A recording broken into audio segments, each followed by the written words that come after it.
제9장 죽음과 영원. 인간의 손길이 닿지 않은 야생의 숲속을 지나노라면 온갖 생명이 풍요롭다.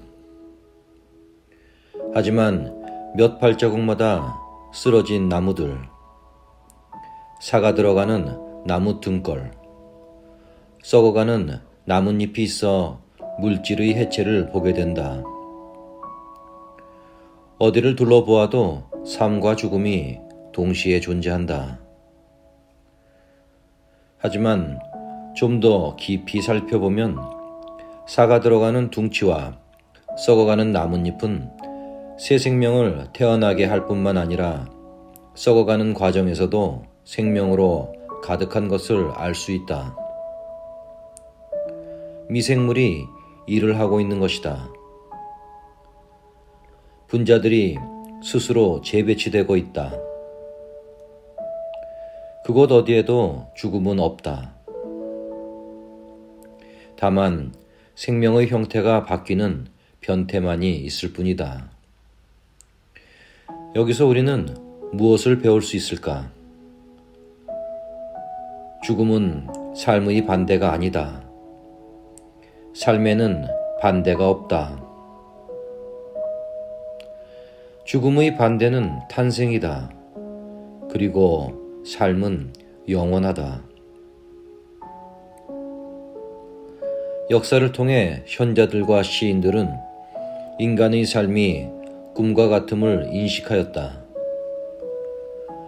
겉으로는 그렇게 탄탄하고 현실인 듯 보이나 그럼에도 불구하고 너무나 순간적이라서 한시라도 사라질 수 있는 그런 것 말이다. 죽음의 순간에 지나간 삶을 뒤돌아본다면 마치 이제 막 끝나려는 꿈과도 같을 것이다. 하지만 꿈속에서도 진정 존재하는 실체는 있을 것이다. 꿈이 일어나는 의식이 있을 것이다. 그렇지 않다면 꿈은 없을 테니까. 그 의식은 몸이 만드는 것인가? 또는 의식이 몸이라는 꿈을 만드는 것인가? 아니면 다른 이의 꿈을 만드는가? 임사체험을 겪은 사람들은 왜 대부분 죽음에 대한 공포가 없어졌을까? 곰곰이 생각해보라. 물론 나는 조만간 죽으리라는 것을 알고 있지만 그래도 직접적으로 맞닥뜨릴 그날까지 내게 죽음은 다만 추상적 개념으로 존재할 뿐이다. 주변 사람이나 내가 심한 병에 걸렸거나 사고를 당했을 때 또는 사랑하는 사람이 죽었을 때 비로소 나도 죽어야 할 운명이라는 실감이 들고 그제서야 죽음은 내 삶 안으로 들어온다. 사람들은 대체로 두려움 때문에 죽음을 외면한다. 하지만 그에 움츠러들지 말고 내 몸이 무상하며 한시라도 해체될 수 있다는 사실을 직면한다면 이 몸과 마음의 형상이 나라는 생각에서 조금은 벗어날 수 있다. 모든 존재의 형상이 무상한 것임을 인정하고 받아들일 때 이전에는 몰랐던 평화로움이 찾아온다. 죽음을 직면함으로써 나의 의식은 형상과의 동일화에서 어느 정도 자유로워진다. 불교에서 스님들이 정기적으로 무덤을 찾아 시신들 속에서 좌선을 하는 이유도 여기에 있다. 서구에서는 죽음을 부정하는 분위기가 여전히 농후하다. 심지어 노인들도 죽음에 대해 말하거나 생각하지 않으려 한다. 시체는 눈에 안 띄게 감춘다. 죽음을 부정하는 문화는 결국 깊이 없고 피상적으로 되어버린다. 사물의 외형만을 중시하기 때문이다. 죽음이 부정될 때 삶은 그 깊이를 잃어버린다. 이름이나 형상을 떠나 내가 진정 누구인지 알 수 있는 가능성, 명색을 초월하는 차원이 삶에서 사라져버린다. 죽음이 바로 그 차원으로 통하는 문이기 때문이다. 사람들은 끝이 오면 불편해한다. 모든 것의 끝은 조금이나마 죽음을 시사하기 때문이다. 그래서 많은 언어권에서 헤어질 때 잘 가라는 인사 대신 또 만나자 라고 말한다. 친구들과의 모임이나 휴가가 끝날 때, 애들이 성장해서 집을 떠날 때, 어떤 체험의 끝에 왔을 때 나는 약간의 죽음을 체험한다. 내 의식에 나타났던 하나의 형상이 해체되는 것이다. 그리고 공허한 마음이 남는다. 사람들은 그 공허함을 느끼지 않으려고, 직면하지 않으려고 애를 쓴다. 하지만 삶에서 끝을 받아들이고 한 걸음 더 나아가 끝을 환영하는 법을 배운다면 처음에는 불편하게만 느껴지던 공허함이 어느 순간 깊고 평화로운 내면의 여유로움으로 바뀌는 것을 볼 수 있다. 매일매일 이렇게 죽는 법을 배움으로써 삶에 나를 좀 더 열 수 있다.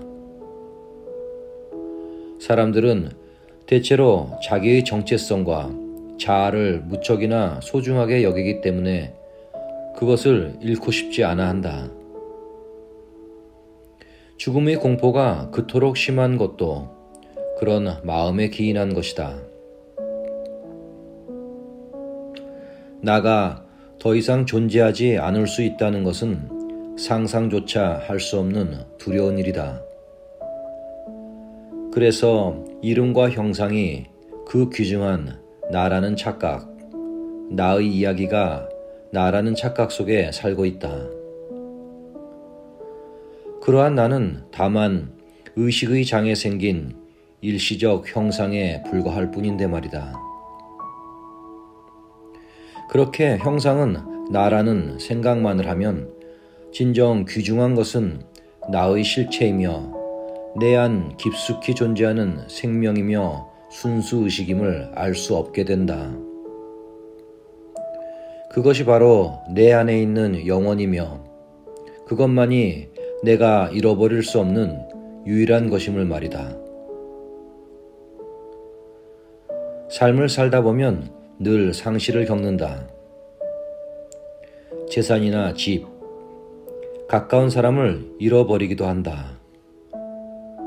명예나 직업, 몸의 기능을 잃어버리기도 한다.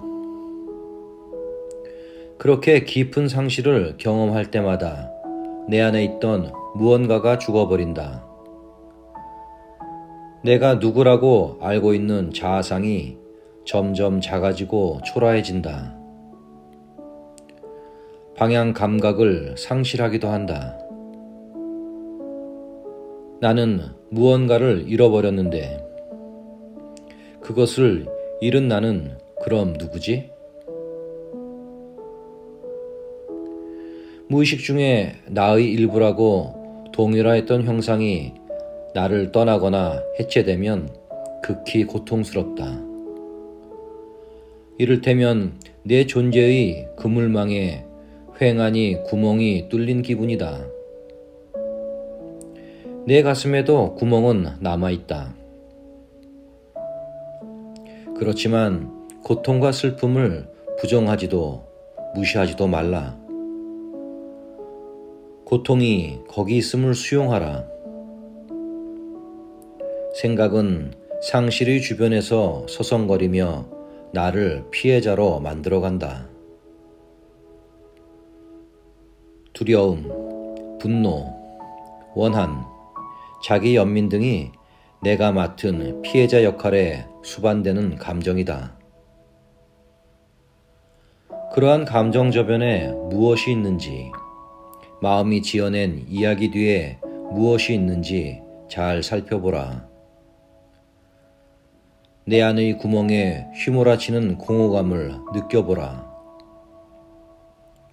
그 낯선 공허감을 똑바로 마주하고 받아들일 수 있는가? 수용이 일어나는 순간 더 이상 두려움은 없다. 놀랍게도 그곳에서는 평화로움이 번져 나올 것이다.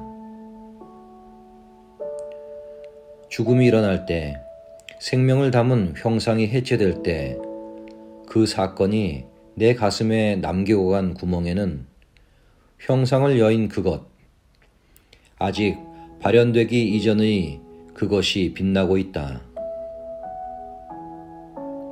그것을 사람들은 신이라 부르기도 한다. 그래서 삶에서 가장 성스러운 것이 죽음이라고 하는 것이다. 그래서 죽음의 수용과 명상을 통해서 신의 평화로움이 나에게 올 수 있다고 하는 것이다. 인간의 체험이란 얼마나 짧고 덧없는 것인가? 인간의 삶은 얼마나 잠깐인가? 이 세상에 탄생과 죽음을 벗어난 것, 영원한 것이 있는가? 다음을 생각해보라. 이 세상에 만약 한 가지 색, 예를 들어 파랑만 있다 하자. 전 세계가 파랑이고 그 안의 모든 것이 다 파랑이라면 그때 파랑은 존재하지 않는다.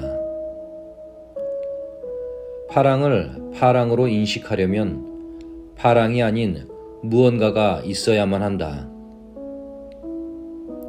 그렇지 않다면 파랑은 드러나지 않을 것이요. 따라서 존재하지 않을 것이다. 마찬가지로 모든 것의 무상함을 인식할 수 있으려면 무상하지 않은 것, 잠시만 존재하는 것이 아닌 무언가가 있어야 하지 않겠는가? 다시 말해서 나를 비롯해 모든 것이 다 무상하다면 나는 무상을 알 수나 있겠는가? 나를 포함한 모든 형상이 짧은 생명을 가지고 있음을 내가 알고 보았다는 사실 자체가 이미 내 안에 해체되지 않을 무언가가 있다는 뜻이 아닌가? 20세에는 내 몸이 튼튼하고 활력 있음을 안다. 60세에는 내 몸이 약해지고 늙었음을 안다. 나의 생각 역시 20대 때와는 달라졌을 수 있다.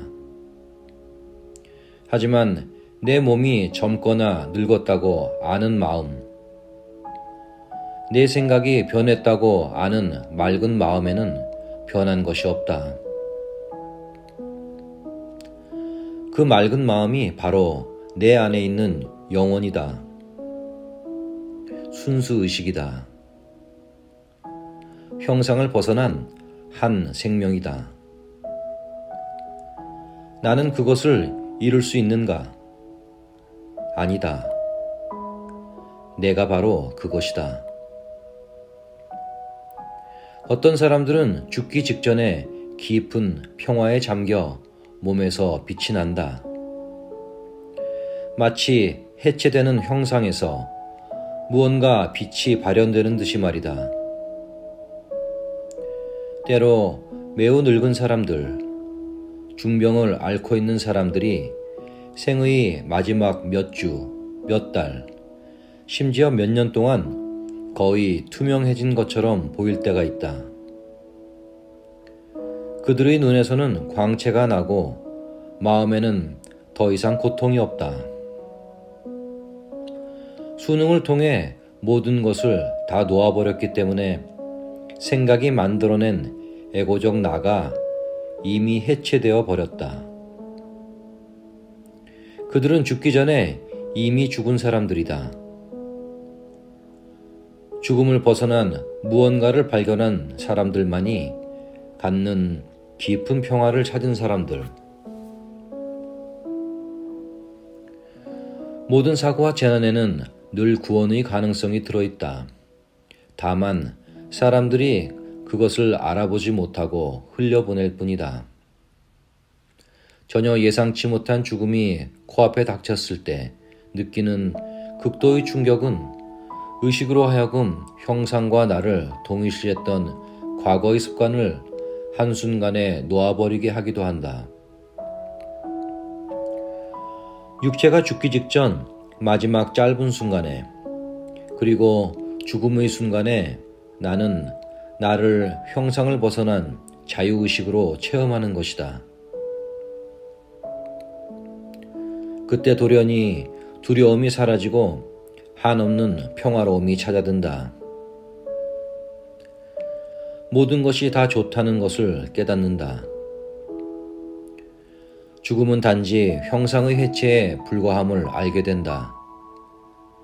그리고 죽음은 결국 착각에 지나지 않음을 깨닫는다. 나의 몸이 나라고 생각했던 착각. 죽음은 현대문화가 믿도록 강요하는 것처럼 그렇게 이례적인 일도 가장 끔찍한 일도 아니다. 죽음은 세상에서 가장 자연스러운 일이며 그 반대인 탄생에서 분리될 수 없는 것이다. 죽어가는 사람 옆에 있을 때 이를 잊지 말라. 한 사람이 죽음을 맞이하여 임종을 지키는 사람으로서, 그리고 버트로서 그 사람에 있는 것은 지극히 성스러운 행위이며 대단한 특권이다. 죽어가는 사람과 함께 있을 때 다가오는 어떤 체험도 부정하지 말라. 지금 일어나고 있는 일을 부정하지 말고 느끼고 있는 감정도 부정하지 말라. 내가 사자를 위해 아무것도 해줄 수 없다는 사실 때문에 무력감이 들고 화가 나고 슬플 것이다. 그 느낌을 받아들여라. 그리고 거기서 한 걸음 더 나아가라. 내가 할 수 있는 일이 아무것도 없음을 받아들여라. 완전히 받아들여라. 나에겐 통제권이 없음을 받아들여라. 체험의 매 순간에 깊이 순응하라. 죽어가는 이가 체험하는 고통과 불편함뿐 아니라 거기 수반되는 나의 감정에도 순응하라. 그렇게 순응한 의식 상태, 그리고 그와 함께 오는 고요함이 사자에게 큰 도움이 되고 죽음으로의 전이를 용이하게 해준다.